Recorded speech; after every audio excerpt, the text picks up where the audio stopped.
The Bible contains remarkable stories of miracles and divine interventions. Moses parted the sea. Peter healed a man lame from his mother's womb. Jesus drove demons out of people and raised others from the dead. But are these types of events still happening today? We too have a beam of divine light and guidance that God has put within the heart of every man. And it's one of the greatest proofs that there is a God. More amazing supernatural things are happening than we realize. This is Divine Intervention, the interview show that features intriguing people who've experienced the hand of God in amazing ways. Divine Intervention was created and produced with the purpose of encouraging believers, spiritual seekers, and skeptics alike that Jesus is alive and is still performing miracles and working in the world today. I believe in miracles. Here's your host, Daniel Fazina. Hello, friend. Welcome to Divine Intervention Radio. That's right. I am your host, Daniel Fazina. So excited to be with you today. As always, got another wonderful guest in store for you. It's going to be a very informative show, and we're going to be talking about some really deep things on Divine Intervention today. We got a very special guest coming up. But before I get to today's amazing guest, I'd like to remind you that you can find Divine Intervention Radio online. If you miss any of the shows, you can check the archives out. DivineInterventionRadio.com is the website, DivineInterventionRadio.com. You can also go to our Facebook page at Facebook.com/Divine Intervention Radio. You can connect with me via email at DivineIntervention@mail.com, DivineIntervention@mail.com, and of course on Twitter. I'm at DanielFazina1 on Twitter.com. That's Twitter.com. The handle is at Daniel Fazina, the numeral 1, DanielFazina1 on Twitter.com. So do me a favor and drop me a line. Let me know what you think of this show, or if you've gotten a copy of my new book, Divine Intervention, 50 True Stories of God's Miracles Today. I would love your opinion on that as well. The book is kind of like a cross between Chicken Soup for the Soul and the Bible. You've got 50 true stories in there, article length, they're short, but they all contain amazing stories of what God has done in people's lives. And the stories range from answered prayers to healings, near-death experiences, conversion experiences, and everything in between. In the case of physical healings, there are also medical documentation published in the back of the book. You can read about things like paralytics being healed and tumors disappearing from such places as the prestigious Mayo Clinic in Rochester, Minnesota, and Cedars-Sinai Medical Center in Los Angeles, among others. So if you're a skeptic, or if you have a friend who is, and they need more evidence, there's always, that medical documentation can go a long way. I find that it's a very key piece of the puzzle when you want to try and present evidence that, look, hey, God is still working in the world. He's still doing things. So this book, Divine Intervention, 50 True Stories of God's Miracles Today, can be a great conversation starter with a non-believing friend. It can be a great witnessing tool. And of course, if you're already a believer, it's going to really encourage your faith and take it to the next level. So again, the book is Divine Intervention, 50 True Stories of God's Miracles Today. You can find it on my website, DivineInterventionRadio.com, DivineInterventionRadio.com. So if you got the book and you read it, drop me a line. Let me know what you think. I'd love to read about what the Lord is doing through these amazing testimonies that He sent me. Again, the address, DivineIntervention@mail.com. Also, I would love it if you could write a nice review for it on Amazon.com. If you want to give it a nice 5-star review, let me know what you think. I would love that. Of course, if you hate the book, please don't write anything. Adhere to the rule, if you don't have anything nice to say, don't say anything at all. I appreciate that. All right, thanks so much, friend. So excited to be with you, and again, we got a really interesting and amazing show. I hope you guys are going to buckle your seatbelts for this one, because we're going to be talking about some pretty deep stuff today. I want to ask you a question, and this is going to be the subject of our show today. Is it possible that there exists a 3,000-year-old mystery that has been determining the course of your life without you knowing it? That foretells current events? That reveal the dates and the hours of the greatest crashes in Wall Street history before they happened? And much more? Well, friend, we're going to be exploring this very topic as I get to introduce my good friend Rabbi Jonathan Cahn to the show. Jonathan Cahn, who stunned millions across America and around the world with the mysteries revealed in his New York Times bestseller, The Harbinger, now uncovers and reveals a new realm of astonishing mysteries so big they lie behind everything from world wars, the the rise and fall of nations, economic recession and financial collapse, and your future. Discover the never-before-revealed mystery of the towers, the mystery of sevens, and much, much more in his new book, The Mystery of the Shemitah. The Mystery of the Shemitah will amaze, stun, forewarn, and prepare you for what lies ahead, and it may just change your life. And it's my pleasure to introduce the author of the new book, The Mystery of the Shemitah, my good friend, Rabbi Jonathan Cahn. Jonathan, you are on Divine Intervention. Thanks so much for joining us. It's great to be back, Daniel. Always great to be with you. It's an amazing privilege and an honor to hear your voice again. And, you've written a follow-up to your amazing book, The Harbinger, which we're going to talk about, The Mystery of the Shemitah. But before we get into that, for anyone who's not familiar with Mr. Rabbi Jonathan Cahn, tell us how this nice Jewish boy came to believe in Jesus, and tell us a little bit about your ministry as well.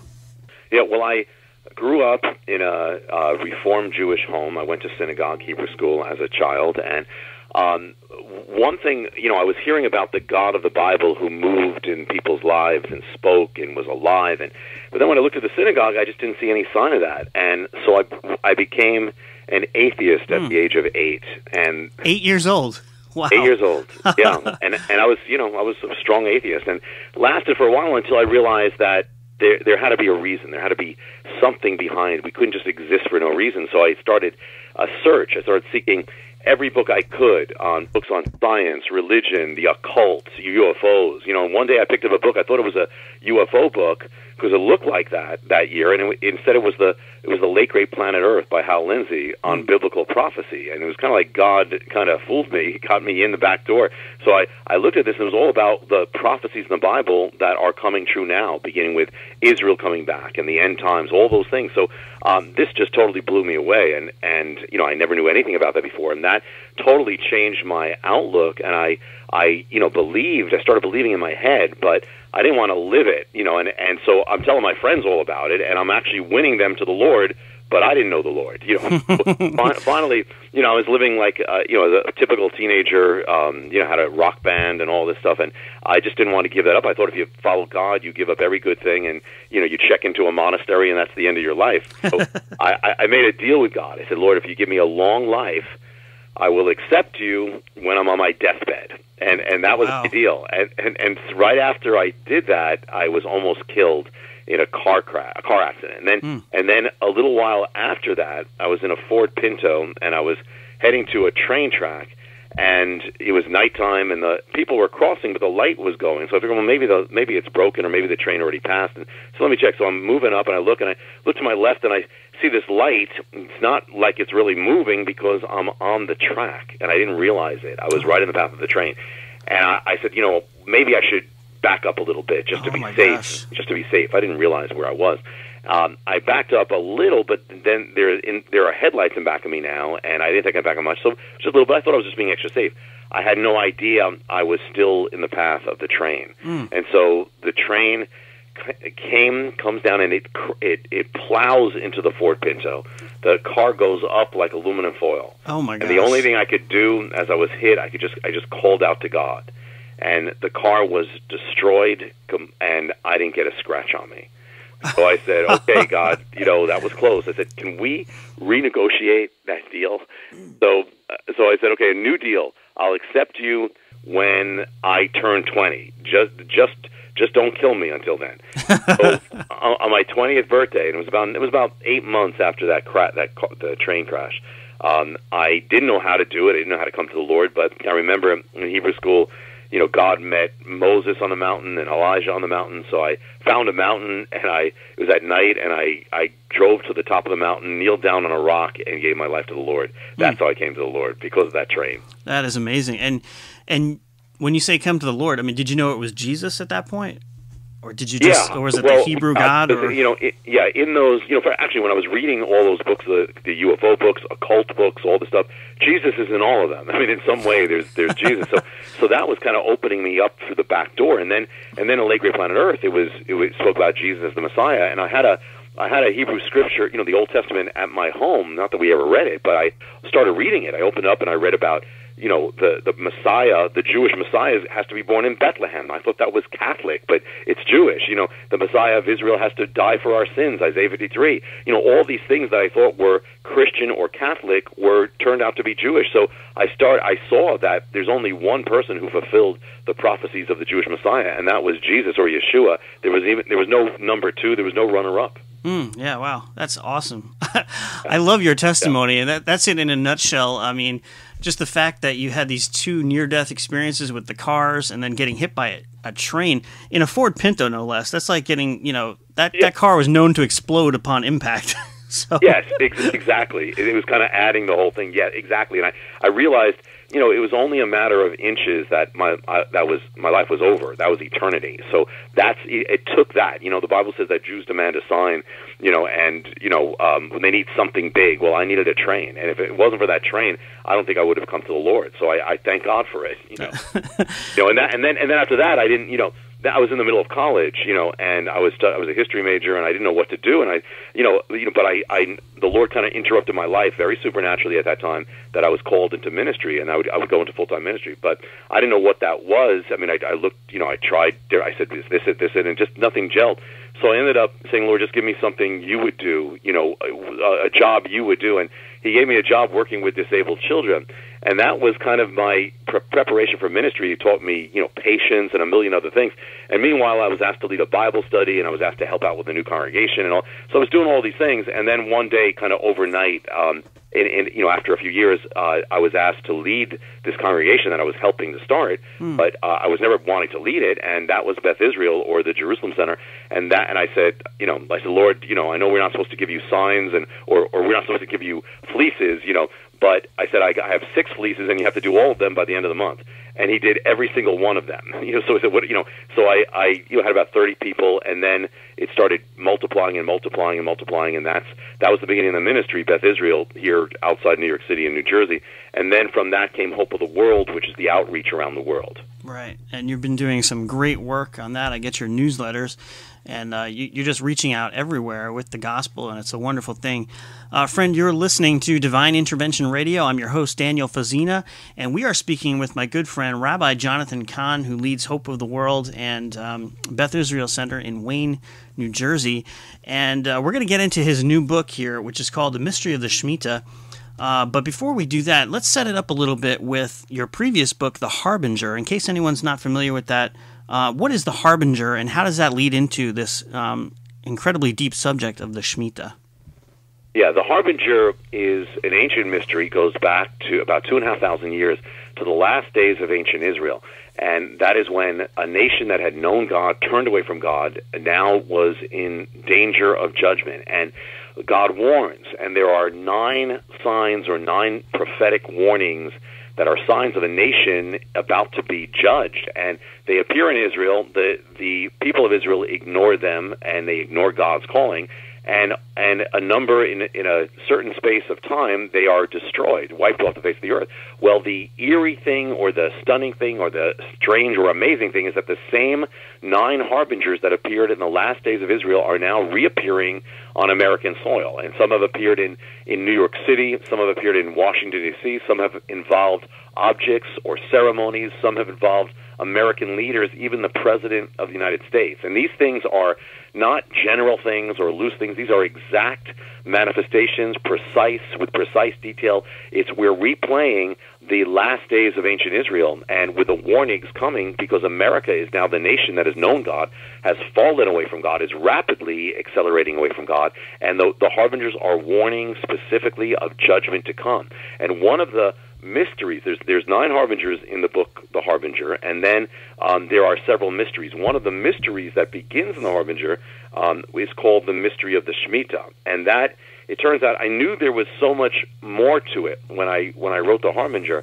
I didn't realize the extent of it or how big it was, but I knew it was bigger, and that's why in The Harbinger I put an exchange between a man called the prophet, because it's written through this narrative, a prophet and a man called Noriel, and the man called Noriel asked the prophet, basically, is there more to this mystery? Is it just at this time period, or does it extend be in the past and into the future? And the prophet says, well, that's not for this time. And I said that because I just knew there was much more, but only recently, did I have the time to really to open it up, and it is so big. The mystery of the Shemitah is so big. It is behind everything from not only 9/11, but the rise and fall of our economy, the rise of Wall Street, the collapse of the stock market, the rise of nations, the rise of empires, and the collapse of empires. When global cataclysms take place, the world wars, when history shifts, it's all linked to the Shemitah. Even the rise of America and what may be the fall of America. And it even, this mystery of the Shemitah lies behind even end-time prophecy. People don't realize it's this key that even determines when things have to happen in Israel, and it's basically the past, the present, and the future. It's been affecting our lives from the moment we were born, and it's affecting it now, and I believe it will. It really holds the key to the timing of what lies ahead in our future. Wow. Yeah, it's powerful stuff. Friend, if you're listening to this and you don't believe in God, or you don't believe in biblical prophecy, maybe you're not sure that there's a God who exists, you need to read The Harbinger and The Mystery of the Shemitah. And also, if you're not a reader, check out the documentary that covers this subject. It's called the Isaiah 9:10 Judgment. That features Jonathan Cahn, where he explains this whole thing. That's put out by our good friends at WorldNet Daily. But they will shock you. I think you have to be completely blind to not see the patterns of what's going on here. And it's just amazing when you look at how biblical prophecy is being fulfilled right before our very eyes. And when you start connecting the dots, it's in my eyes, it's impossible to say it was random chance. There's just no way. I think, Dan, you're right. I think, I think one of the reasons I was an atheist and I needed reasons. And I think even if you're an atheist and you pick up these things, whether, the Harbinger or the Shemitah, it's saying this is real. You can't just explain it away. This is affecting everything.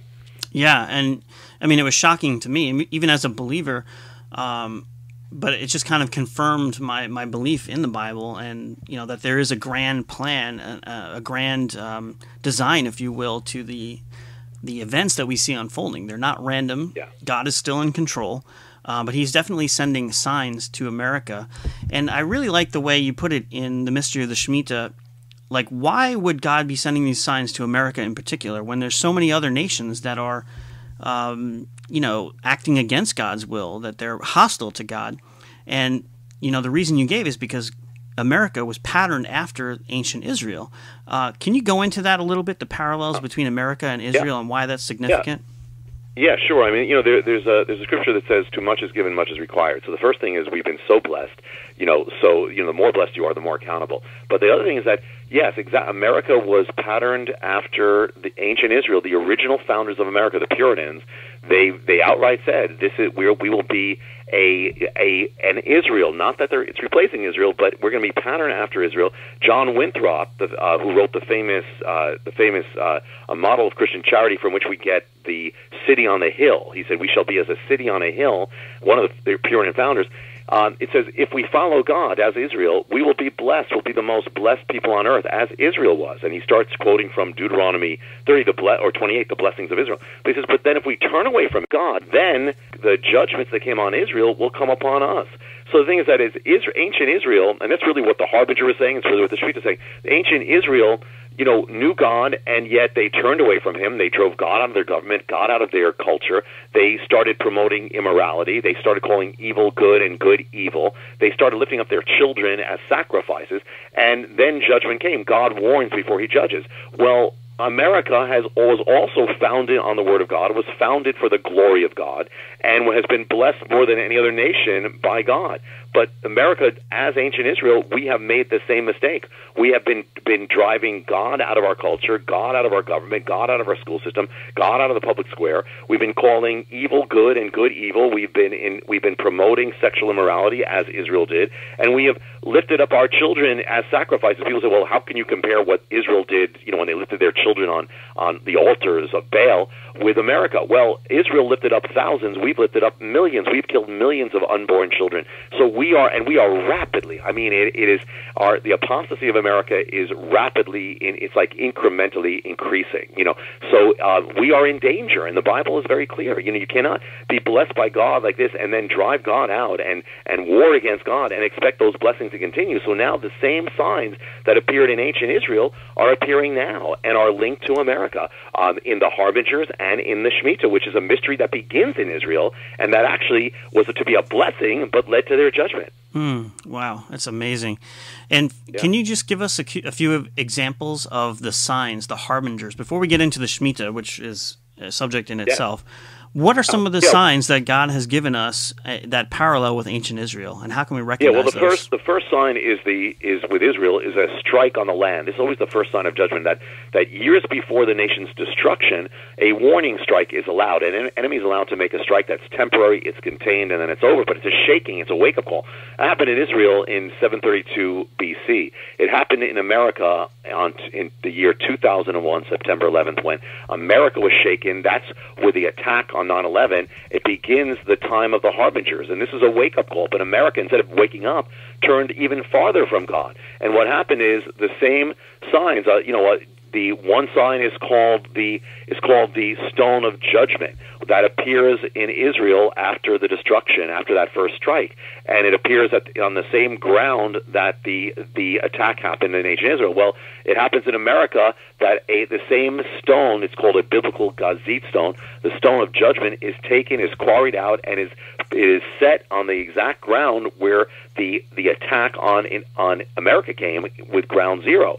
There's something called the sign, and I'm speaking around this because there's too much detail, but just to give a quick synopsis, there's something called the sign of the sycamore, where it happened in ancient Israel when the strike came. A sycamore tree was struck down, which is a sign of impending judgment in the Bible on a nation. Well, the sign of the sycamore appeared in America on the day of 9/11 when the sycamore was struck down at ground zero, the biblical sign warning of judgment. There's another sign called the tower. It means the rising of a tower where the destruction happened. A tower rises, and it's a sign of defiance. It's a sign of judgment. Well, it happened in ancient Israel. It happened in America.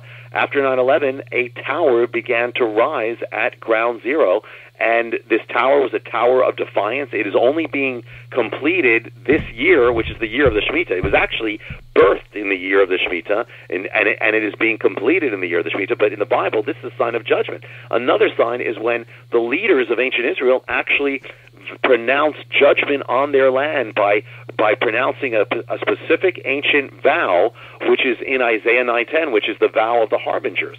Well, it's an amazing thing to imagine that an American leader would actually do this. For this to come true, an American leader would have to pronounce judgment on America and would have to pronounce this ancient vow that led to Israel's judgment. Well, it happened the day after 9/11. The leader of the Senate Majority Leader, gets up when America is giving its response to 9/11 on Capitol Hill and gives a speech to every member of Congress, and at the end of the speech says, there is a word from Isaiah, and he begins to pronounce judgment on America. He repeats the ancient vow.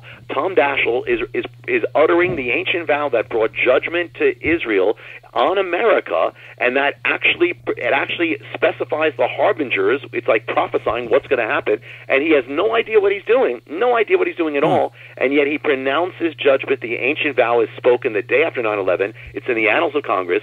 3 years later, another national leader, John Edwards, running for vice president, on the day of 9/11, says the exact same vow and pronounces it over America, has no idea what he's doing. The President of the United States, a number of years later, Barack Obama, will also pronounce the vow. He'll even inscribe the vow on the tower that's rising at ground zero. I mean, it's nobody in their right mind, could do this, and yet all the Harbingers have manifested that specifically, word for word. These are the exact signs that came in ancient Israel and are saying very clearly that America is in specific danger of judgment. If it doesn't turn back to God, judgment will come. That is incredible.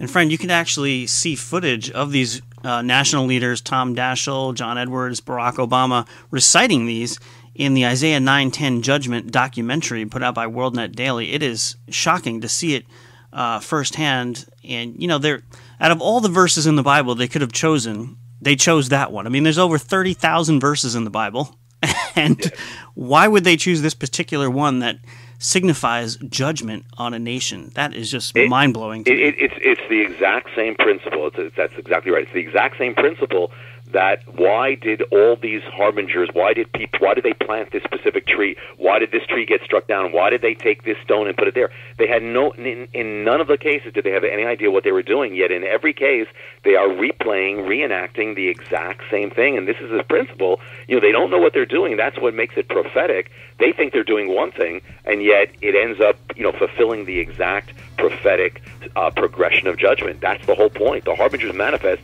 not because people are trying to manifest them, but because they have to manifest. That is incredible. Well, friend, we're going to come back with more of Jonathan Cahn and get into the Shemitah. What is it, and how is it significant? You're listening to Divine Intervention Radio. I'm your host, Daniel Fazina, and we are visiting with our special guest, Jonathan Cahn. We'll be right back with more from Daniel Fazina and Divine Intervention right after this. I believe in miracles. Times are tough, not getting easier, but there's an opportunity that could make a significant change in your financial situation. People are paying too much for home utilities, and everybody has them. Help friends and family save money and get paid for it. No obligation. You don't even have to talk to anyone unless you want to. Just listen to a 3-minute recorded message. Call now, 203-717-3124. 203-717-3124. Listen, decide, and you could be on your way to a better tomorrow. 203-717-3124. Welcome back to Divine Intervention Radio. I'm your host, Daniel Fazina. We are visiting with our special guest, Rabbi Jonathan Cahn. We've been talking about his amazing works, The Harbinger, and of course his new book, The Mystery of the Shemitah, the 3,000-year-old mystery that holds the secret of America's future, the world's future, and your future. Jonathan, welcome back. Great to be back with you, Daniel. All right, so let's get into your new work, the Shemitah. Tell us, first of all, what is the Shemitah? And then, of course, you can tell us, what significance it holds for us today in America. Yeah, the Shemitah and the mystery of the Shemitah, which is the book. And by the way, I didn't have a chance probably to mention you.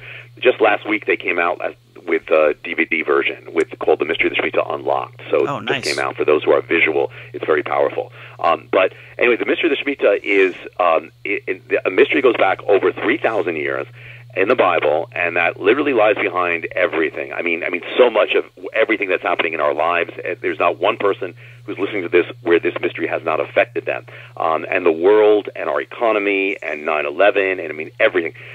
In ancient Israel, as people know that every seventh day was the Sabbath day, but what most people don't know is that every seventh year was the Sabbath year, and that is that an entire year of rest, of the land rest. There's no sowing, no reaping, no plowing, nothing, and it's an entire year, and that Sabbath year is called the Shemitah.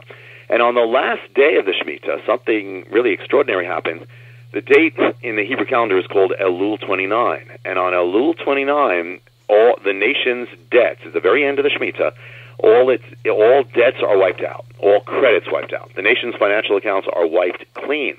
Now, this was to be a blessing, just like the Shemitah, but when Israel turned away from God, the Shemitah turns from being a blessing to being a judgment, or a sign of judgment on a nation that had known God, but then turned away from Him. And it specifically first strikes the financial realm, the economic realm, and then even beyond that. In the year 586 BC, the judgment of the Shemitah comes upon Israel in full force, and that is that the entire nation is taken into captivity into Babylon.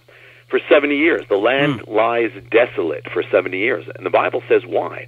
It says it lied desolate for 70 years. It was at rest because of the 70 Sabbaths, or Shemitah years, that they broke. And so now the land would actually have the Shemitah by force. So the Shemitah came as a sign of judgment on the land and on this nation. Wow. Well, the question is, could this mystery still be in effect today? It says God is the same yesterday, today, and forever. And could this mystery be, and could this 7-year pattern be woven into our history, our world? And at times, can the Shemitah become, as it was in ancient Israel, a sign of judgment on a nation that has driven God out of its life? And the answer, the amazing answer, is yes. Now remember, first the Shemitah touches the financial realm, the economic realm. That's what, it affects the stopping of commerce and all this stuff. Well, in modern times, we call that a depression or a recession, or it also, the wiping out of the wiping clean of the financial realm. Well, that's a financial collapse in modern times. Well, could this be behind what's happening in our lives? Well, here's the first thing. If you look at the last 40 years of our history, going back to, say, 1973 or around there have been 5 major economic or financial collapses, or long-term financial, downturns. Well, it happens when the stock market reaches its peak and then a long-term collapse. Well, when did it happen? The years are 1973, 1980, 1987, 2000, and 2007. Now, something about those dates, according to the Mystery of the Shemitah, it's a 7-year cycle. Well, every one of those crashes are linked with the one before or after by a 7-year cycle. But now beyond that, do any of them, these crashes, actually take place on not just a 7-year cycle, but on the actual 7-year Shemitah appointed by God in the Bible? The answer is every single one of them. 1973 crash, year of the Shemitah. 1980 crash, year of the Shemitah. 1987, Shemitah. 2000, Shemitah. 2007, year of the Shemitah. Every single one of them. Wow. Actually, in between them, in the 1994 is in between them, you have the greatest bond market collapse in world history up to that point. So every single one of them happens according to the Shemitah. But it's not just the last 40 years. If you look at the modern age itself, the majority of the crashes that happen, the long-term crashes, take place in the year of the Shemitah. The top 3 crashes are 1937, 1938, which is the year of the Shemitah. That's number 3. Number 2 is the year 2000 to 2008, Great Recession. That's the year of the Shemitah. Number 1 is Great Depression. The key years of the collapse are 1930, 31. That's the year of the Shemitah, every single one of them. And in 1937, the Shemitah begins. The next day, Wall Street collapses. 1931, when the Shemitah reaches that Elul 29 wipeout day, it ushers in the greatest wipeout month in world history. So every single one has happened according to that time. But not only that, the mystery goes to even the time of year when these things happen, and that is the month called Tishri. And Tishri is the month that ends the Shemitah, crowns the Shemitah. It begins the moment the sun goes down on Elul 29 at the end of the Shemitah, the wipeout day. That ushers in Tishri. So Tishri is the month that manifests this wipeout.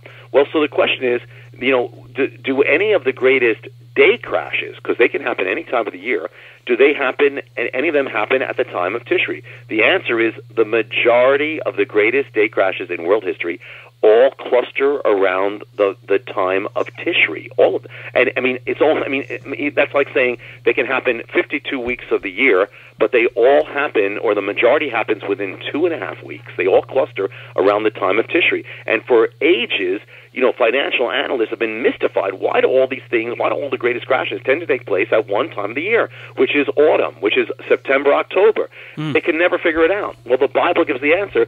September, October is the month of Tishri that's appointed in the Bible for the wipeout crash. So that, this is just some of what's been affecting our lives. And the phenomenon of the Shemitah has been getting bigger and more intense, more in the last 2 cycles. It has been so exact. That the greatest crashes in world history have taken place all at the end of the Shemitah, at the wipeout time, on the exact day, Elul 29, 2001. The greatest crash up to that day happens on Elul 29, the day appointed for the wipeout, and that's the exact day that comes only once every 7 years. And that, it's caused by 9/11. So even that crash, so 9/11 had to be part of the mystery. Wow. Then that record holds for 7 years. And then 7 years later, in the year 2008, September 29th, comes the greatest wipeout ever in stock market history. And that happens, that morning, they gather in Wall Street, they ring the opening bell, except that the opening bell refuses to ring that morning. Even Wall Street takes it as an omen. And that day comes the greatest crash. When does that take place? On the Hebrew calendar, It happened on Elul 29, the exact same day, the day of the Shemitah, appointed by God, sign of judgment, and that wipes out the financial realm, the exact day, once in 7 years. So the two greatest crashes up to those days each happen not only on the same exact biblical day, but the day that's appointed to wipe out the financial realm on once every 7 years, and they are separated, according to the mystery of the Shemitah, the crashes are separated, have to be separated by 7 biblical years. Well, the greatest crashes are separated by exactly 7 biblical Hebrew years, down to the day, the hour, the minute, the second, down to the closing bell. That's how exact God is, and only the hand of God could do it. And the warning of the Shemitah is that the blessings of a nation come from God, and as America. But if we drive God out of our lives, those blessings will come to an end. The American age will come to an end. That is incredible. I'm getting chills just listening to you recount this, and I'm just like, I'm blown away. Friend, you're listening to Divine Intervention Radio. I'm your host, Daniel Fazina. Our special guest today is my good friend, Rabbi Jonathan Cahn, the author of The Harbinger and now the new book, The Mystery of the Shemitah, where he's expounding upon one of the mysteries that he touched on in The Harbinger. Now, Jonathan, when you talked about that last crash in 2008, I believe it was. Yes. Was that the day when the stock market dropped 777 points, or was that a different day? Yes. You know, one of the mysteries in the book I call it the mystery of sevens, and that is that, you know, the Shemitah is, you know, based on 7. You know, of course, the whole thing is based on 7. So could the fingerprint of the Shemitah be on these things? Well, for instance, in 2001, when this greatest crash happens, on the day of the sevens, on the you know, the day that crowns the ending of the 7-year cycle, how much percentage of Wall Street is wiped out? 7% is wiped out. In 2008, when it happens again on the exact once in 7 year day, the day of the Shemitah, Elul 29, how much of Wall Street is wiped out? 7% is wiped out. How many, you know, and how much does this, you know, how many hours does these wipeout take? 7 hours. And it's on the eve of the 7th month. And how many points are wiped out in 2008? As you said, it's 777. I mean, you know, who could put that together? And I'll throw something else out, which I don't always talk about, but it's in the book. It's in this mystery of the 7 thing, and that is that if you take the very moment that the greatest crash happens, you know, on the 7th, you know, that 7th day, the day that crowns the 7th year, and the day that 777, the moment it appears on the screen at Wall Street, it happens at 4 p.m. on Elul 29. And it's interesting because on the mystery, everything has to be wiped out as before the sun comes down. And so it's 4 p.m. You know, that's about the last part where Orthodox Jews actually symbolically cancel out their debts. So here now Wall Street is canceled out, and 777 appears on the screen. If you take that moment, when 777 appears on the screen, and you go back 7 years, 7 days, and 7 hours from 777, okay, what happens? If you go back 7 biblical years, it takes you to 4 p.m., 2001, September 17th, which is the other Elul 29, when you have just finished the other greatest crash. It's the closing bell on Wall Street. The greatest crash in world history up to that day happens at that same moment. That's 7 years exactly down.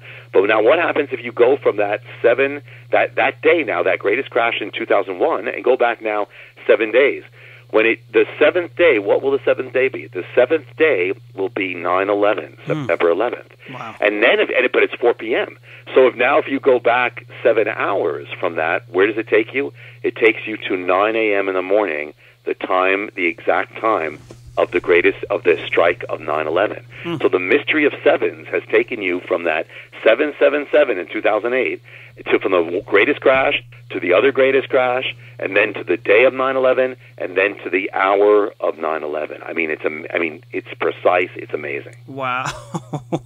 So if you're listening to this and you still don't think there's a divine plan, that God is in control, that this stuff has been written before the foundations of the world, I just don't know what to tell you. I think you have more faith than I do to believe in that random chance. And this thing is, Daniel, I mean, it's not just it's the financial realm, it's the economic realm, but it's what I didn't realize when I wrote The Harbinger. It's even bigger that it actually, It actually determines the times of the rise and fall of nations and world history. If you the greatest cataclysms, World War I is linked to the Shemitah. World War II is linked to the Shemitah. The conflict follows a 7-year cycle, and when the Shemitah comes to an end, that same week World War II comes to an end. But I mean, there's so much to this.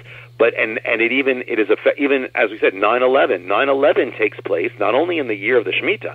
And remember something, in Hebrew, the word Shemitah means the release, but it can also mean the shaking, the fall, or the collapse. Well, 9/11 takes place not only in the year of the Shemitah, but as in the last week when it hits the peak week, that the week of wipeout, the week of the shaking. That's when 9/11 happens, and it literally involves not only the shaking of a nation, but the fall of the towers that represent the nation's glory. The collapse. It means collapse. It's the collapse of the tower. So even that happens at the same time. And one of the mysteries I put in the book, I won't have time to go into, but it's called the mystery of the towers, and that's how that according from ancient times, the rising of high towers is linking to the rise of powers, and America's rise to world superpower is linked to the rising of a tower, and then later larger towers, but then if the rise of towers links to the rise of kingdoms and empires, what does the fall of a tower foreshadow? Well, that's with America. It foreshadows the end of the American age, and so the mystery has been, again, not only affecting our pocketbooks and our jobs and everything else, but is affecting literally when nations rise and fall. And we are in a Shemitah now, and that's why this has even more import now. I mean, it's and I'm not saying in the book, and we'll get into. I'll be glad to get into timings and dates, and I'm not saying God has to do something at a certain time. You can't put God in a box. He doesn't. When you put God in a box, he gets out. Right. but the thing is that but he could, and we need to be aware of it. So I'm not saying it has to happen, but things are already happening even in this Shemitah right now, and things could, and I believe we do need to be prepared for it. And if it's okay, Daniel, I'll promise I'm going to get to that, but one other kind of area, amazing thing, which also links to where we are now, is that there's end time prophecy, and that is linked to this mystery too. And we are in the end times, and there's something I put at the end of the book. It's called the mystery of the seventh Shemitah,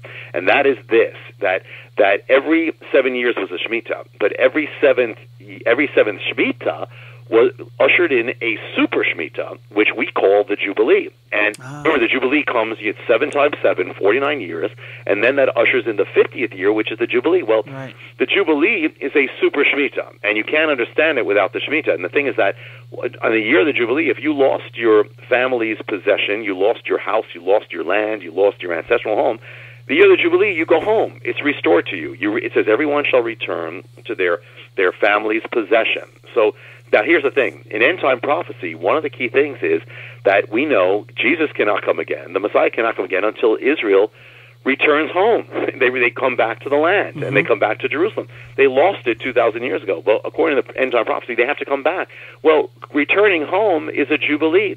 So so this is a prophetic Jubilee for Israel to come back home. So the question is, could the mystery of the Shemitah actually give the timing of when these end time events have to happen and when they happen again? Well, here's the amazing thing: we don't know when the Jubilee was. We don't know when the Jubilee is because we don't know when it was celebrated in the Second Temple records. But we do know when the Shemitah is. We do know when it was celebrated. So the thing is, here's the key: the Jubilee has to happen the year after the Shemitah. You have the 49th year, and then you have the 50th year. So could the mystery of the Shemitah give us the time? Well, the timing of these prophetic events. The amazing answer is yes. 1917 is the year of the Shemitah. It ends September 1917. So the year after the Shemitah this is the prophetic period. This is when, if it's the right Shemitah, it has to be the Jubilee time. So September 1917 to September 1918 is the key period. Did anything prophetic happen of restoration, end time prophecy, in that period? Well, the amazing thing is yes. It's in that period of time, November 1917, that the land of Israel is restored to the Jewish people after 2,000 years. The British Empire wins World War II, takes the land of Israel from the Turkish Ottoman Empire, and they give the land back to Israel. When it happens right in the exact time parameter of the mystery of the seventh Shemitah. But now, what happens if you go 7 Shemitahs into the future, to the next 7th Shemitah? Could there be another prophetic restoration? And the answer is amazingly yes. It takes you to the period. The period is 1966 September to 1967 September. Did anything prophetic significantly happen at that time? I would say yes. The answer is amazingly yes. What happens is, in that period, Israeli soldiers enter the city of Jerusalem. They take, for the first time in 2,000 years, Israel regains Jerusalem, the ancient city. They return to their ancestral possession. They return to the land they lost. And it happens in the exact time parameter. It happens in June of 1967, right in the parameter of the 7th Shemitah, or the Jubilee. And the thing is that when it happens, the first thing you do when you have a Jubilee is you blow the shofar, and you sound the shofar. The first thing the soldiers did in 1967 when they reached the Western Wall is they sound the shofar. And the man who sounds the shofar is Rabbi Shlomo Goren. He's the military chaplain. And Rabbi Shlomo Goren was born in the year 1917, the other prophetic Jubilee. It's his 50th year. It's his Jubilee, and he sounds the Jubilee of the prophetic Jubilee. Now, the thing is that what happens, now I'm not saying it has to continue. God could stop right there. But if it continued, where would it take us? Where's the next 7th Shemitah? The next 7th Shemitah is the year 2015. And the prophetic Jubilee period following would begin September 2015 and would end September 2016. Now, I'm not saying it has to be, but I put this in the book for this reason. It could. And every time it's happened before, it has meant war has taken place. It has meant war in the Middle East. It has meant war focusing on Israel. And it has ended up with a prophetic restoration of end-time prophecy. Wow. That is amazing. Rabbi Jonathan Cahn, I'm blown away by what you're saying here. And, with all the turmoil that's going on in the Middle East right now, I mean, you've got ISIS and you've got, Hamas and everything that's going on over there. Trouble is being stirred up. Relations with U.S. and Israel are tenuous at best, I think, at this point. Worse, worse than that. Yeah. Oh, yeah. I mean, it's crazy. When I think about, the prophetic or the admonition or the warning that God gives us in the Bible, saying that the nation that blesses you, or if you bless Israel, you'll be blessed. If you curse Israel, you'll be cursed. And I think our leaders have taken that seriously up until maybe recently. I don't know. The current administration doesn't seem to be too friendly to Israel, and I'm just so disappointed by that, to say the least. Yeah, that's a major thing, and this is all. I mean, all these things are converging, and that's the scary thing. And that is number one. The harbingers are converging. The harbingers have not stopped, and that is, the tower. There's things happening with that, and there's the tree. Won't go into it, but all these things are converging. And then America's apostasy from God is rapidly, even more accelerating. That's converging, and then at the same time, America's relationship with Israel. This is another. It's like the last straw. That here we're still blessed, as it says, you bless Israel, be blessed. Well, we blessed Israel, we've been the most blessed nation.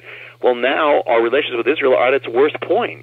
Netanyahu is saying that basically what America is doing with Iran is ultimately putting Israel in danger. Well, what the Abrahamic covenant says, if you do this to Israel, it comes back to you. If you put Israel in danger, you're going to be put in danger. And so all these things are happening at the same time, and in the year of the Shemitah. The word Shemitah can mean, again, the fall, the collapse, and remember, it marks the rise and fall of powers. And so the Shemitah. Now, I get into this in the book, and I do give dates. I do want to give two cautions before we say this, and that is that, again, God doesn't have to do anything. He doesn't have to follow the pattern. He doesn't have to do it every cycle of the Shemitah. So you can't put your faith in dates. At the same time, God can do it. At the same time, the phenomenon, as we talked about, is getting stronger, and America is only getting farther from God. So, that's why I do give dates that I do believe we need to be aware of in the book. Now, the Shemitah began in the autumn at the end of last year, and it's going all the way to the autumn of 2015. Now, the pattern of the Shemitah is that when it begins, it usually begins very, very subtly and very undramatically. And so often there are signs, but they're very subtle. That happened in the last one. Well, the Shemitah began this year, and And interesting, several signs did happen as it began. I mean, I believe several foreshadows happened on, even some on the opening day of the Shemitah. I don't know if we have time to get into it, but I will say this. One of the things that the Shemitah speaks about is the fall of nations. And America has been the number one, the strongest economic power on earth since the year 1871. I mean, and it has been over 140 years. This is the beginning of the American age, when it surpassed the British Empire. Well, the American age in the second week of the Shemitah came to an end, and that is, we are no longer the number one economic power on earth. Our crown has passed to China. Now, I've warned for years, since the Harbinger, that if we don't turn back to God, the American age is going to end. Well, this is the beginning of the ending of the American age. It happened as the Shemitah began. Now, the interesting thing is, one of the interesting things is that there is, people are watching the blood moons, the blood moon phenomenon, that overlaps with the Shemitah. I mean, when the Shemitah comes to an end in September, that's when the blood moon period also comes to an end. It reaches its peak. But one of the signs in the Bible that can be of judgment, not that it has to be, but it can be, is the darkening of the sun. The sun shall be darkened, not just the moon turning red, but the sun being darkened. Now, the sun is darkened during an eclipse. Now, that doesn't mean that every eclipse means it's judgment, but it can be at times. Well, interesting thing is, because the sun will be darkened during the Shemitah on a particular day. It's going to be darkened on Elul 29, the wipeout day. Oh my goodness! Of the Shemitah. I mean, the white day. The sun will be darkened, the day of nullification. So this is all predicted already, and we know the date. What is Elul 29 this year? What day does that fall on?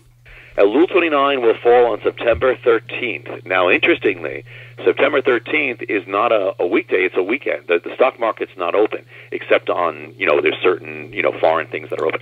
But the interesting thing about it is a few interesting. Number one, that may point, and now again, doesn't have to happen on the exact day. It can happen before or after. It doesn't have to happen at all. But the interesting thing is that what it could point to, if there's a shaking, it could be bigger than financial. It'll affect the financial realm, but bigger. Like in 9/11, the shaking happens not on Elul 29, but then it affects Elul 29. It affects the crash of Wall Street. Well, the last day that the stock market will be opened on as it heads to the weekend of Elul 29 has an interesting date. The date is 9/11. And it'll be the 14th anniversary of 9/11. That is crazy. So you have that, and that number's going to be frozen as we get into Elul 29. Now, I believe that whether it happens during the Shemitah or whether it happens after it, I believe that a great shaking is coming to America and to the world, but coming to America, and that the shaking will involve the collapse of the financial realm, the collapse of the economic realm, and will be even greater than that. It'll be as a famine in the land. It will be a great shaking of America. And the point of the shaking is God is warning America and calling those who will come to come back to Him. And the safest place to be in times of judgment, in Hebrew the word for safety is Yeshua, and Yeshua is Jesus. And if you're not in Him, get your life in Him. If you are in Him, get in His will. The time is late. The time is now. And, it will be the greatest time for the gospel, for those who will spread it. But get yourself right with God, and you will not be shaken. The one who stands upon the rock will not be shaken. Everything that can be shaken will be, but you will stand. Amen. Thank you so much. I wish we could talk more about this. I could listen to you go on all day about this subject. It's so amazing. Thanks. Again, Rabbi Jonathan Cahn has been our special guest. Rabbi Cahn, why don't you give out your website so people can check you out there? Sure. To get in touch or get any of the teachings, we give out teachings free and all sorts of stuff. This is where the Harbinger and the Shemitah originally came from. It's just, remember, the ministry is Hope of the World. So it's hopeoftheworld.org, and you just ask and we'll send you anything. It's hopeoftheworld.org. And to get the Harbinger or the Mystery of the Shemitah, the books or the DVDs, it's available everywhere from Amazon online to Walmart and every bookstore. So you can get it really everywhere. Thank you again, Rabbi Jonathan Cahn. Really appreciate you taking the time out to share with our audience here. Thank you so much, Daniel. It's always great to be with you, and keep up the great work. All right, thank you. God bless you, sir. God bless you. Well, friend, that about does it for this episode of Divine Intervention Radio. I hope it has encouraged you to know that God is real, that He loves you, and that there is a divine plan. Tune in next week where we bring you another exciting episode of Divine Intervention Radio. Take care, and God bless. You've been listening to Divine Intervention with your host, Daniel Fazina. You can email Daniel at divineintervention@mail.com. That's divineintervention@mail.com. All programs of Divine Intervention are available online at divineinterventionradio.com. That's divineinterventionradio.com. Join us next time here on Divine Intervention.